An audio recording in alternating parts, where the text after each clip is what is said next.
Au nom du Père et du Fils et du Saint-Esprit. Amen. Acclamez Dieu toute la terre, servez-le dans l'allégresse, allons à lui avec des chants de joie, car éternel est son amour. Alléluia, Alléluia, Alléluia, Alléluia. Évangile de Jésus-Christ selon saint Matthieu.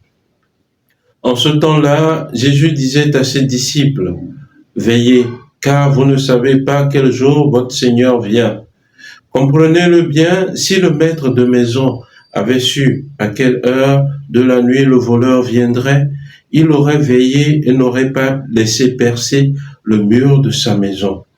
Tenez-vous donc prêts, vous aussi. C'est à l'heure où vous n'y penserez pas que le Fils de l'homme viendra. Que dire du serviteur fidèle et sensé à qui le maître a confié la charge des gens de sa maison pour leur donner la nourriture au temps voulu? Heureux ce serviteur que son maître, en arrivant, trouvera en train d'agir ainsi. Amen, je vous le déclare, il établira sur tous ses biens. Mais si ce serviteur se dit en lui-même, « Mon maître tarde », et il se met à frapper ses compagnons, s'il mange et boit avec les ivrognes, alors quand le maître viendra, le jour où son serviteur ne s'y attend pas, et à l'heure qu'il ne connaît pas, il écartera et lui fera partager le sort des hypocrites. Là, il y aura des pleurs et des grincements de dents. Acclamons la parole de Dieu. Louange à toi, Seigneur Jésus. Bien-aimé le Dieu, paix et joie à vous. Dans l'évangile que nous venons d'écouter, le Seigneur nous invite à une attitude essentielle, la vigilance, la veille.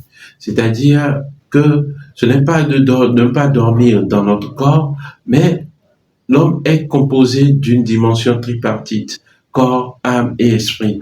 Et c'est par notre esprit que nous rencontrons l'Esprit de Dieu, l'Esprit Saint. Alors, en nous invitant à veiller, le Seigneur nous demande de veiller dans notre esprit, par notre esprit. Et bien souvent, chers chrétiens, chers frères, chères sœurs, nous dormons en esprit.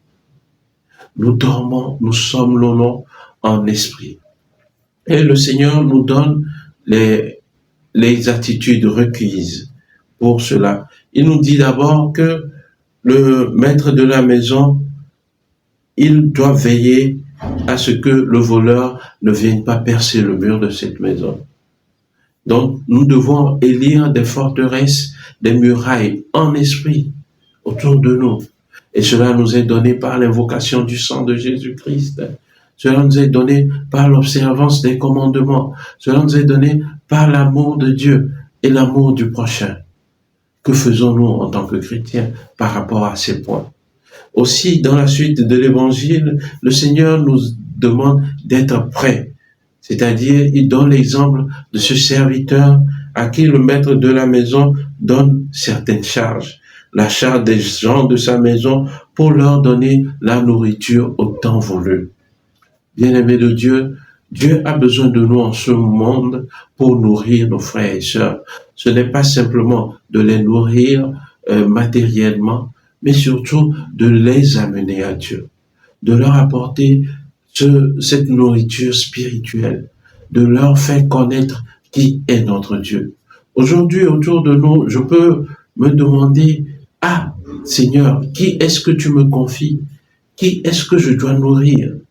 Mes enfants, mes voisins, mes collègues de service, ceux que je rencontre quotidiennement, comment est-ce que je les nourris? » Voilà où le Seigneur m'attend pour me juger de serviteur fidèle et de sensé. Sans cela, je ne nourris pas nos frères et sœurs. Sans cela, je ne suis pas vigilant et je ne peux pas établir une muraille, une forteresse autour de moi. Que Dieu nous donne par la méditation de cet évangile de comprendre cela et de veiller sur nous, sur notre attitude. Que Dieu Tout-Puissant nous bénisse et qu'il nous garde, lui qui est Père et Fils et Esprit Saint. Amen. Excellente journée de prière et de travail, et que les bontés de Dieu vous accompagnent. Nous nous retrouvons tout à l'heure à partir de 14h, GMT pour l'adoration au Saint-Sacrement, et à partir de 20h30 pour la prière de clôture du mois d'août. Que Dieu vous garde. Amen.